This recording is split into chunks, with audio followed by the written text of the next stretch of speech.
Mr. President, Dr. Biden, Madam Vice President, Mr. Emhoff, Americans, and the world.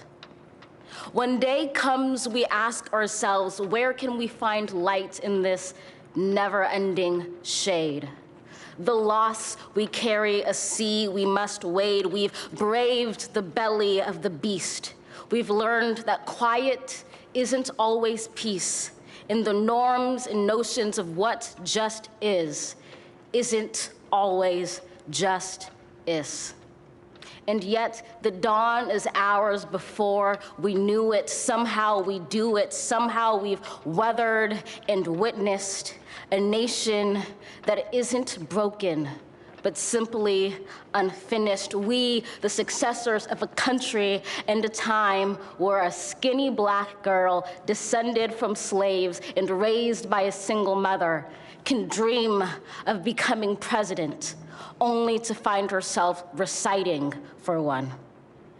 And yes, we are far from polished, far from pristine, but that doesn't mean we are striving to form a union that is perfect. We are striving to forge our union with purpose, to compose a country committed to all cultures, colors, characters, and conditions of man. And so we lift our gazes not to what stands between us, but what stands before us. We close the divide because we know to put our future first. We must first put our differences aside. We lay down our arms so we can reach out our arms to one another. We seek harm to none and harmony for all. Let the globe, if nothing else, say this is true.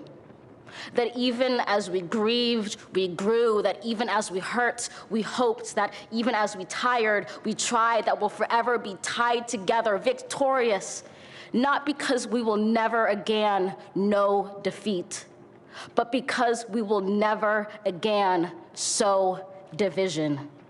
Scripture tells us to envision that everyone shall sit under their own vine and fig tree, and no one shall make them afraid.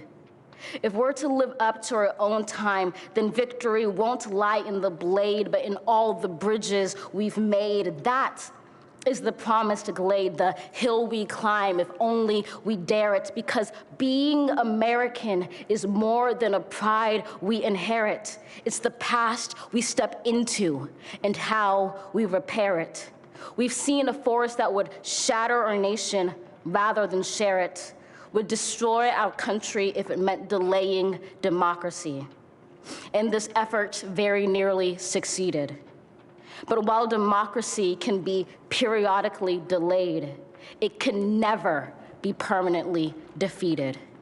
In this truth, in this faith we trust, for while we have our eyes on the future, history has its eyes on us. This is the era of just redemption. We feared it at its inception. We did not feel prepared to be the heirs of such a terrifying hour, but within it we found the power to author a new chapter, to offer hope and laughter to ourselves. So, while once we asked, how could we possibly prevail over catastrophe? Now we assert, how could catastrophe possibly prevail over us? We will not march back to what was, but move to what shall be, a country that is bruised but whole, benevolent but bold, fierce and free.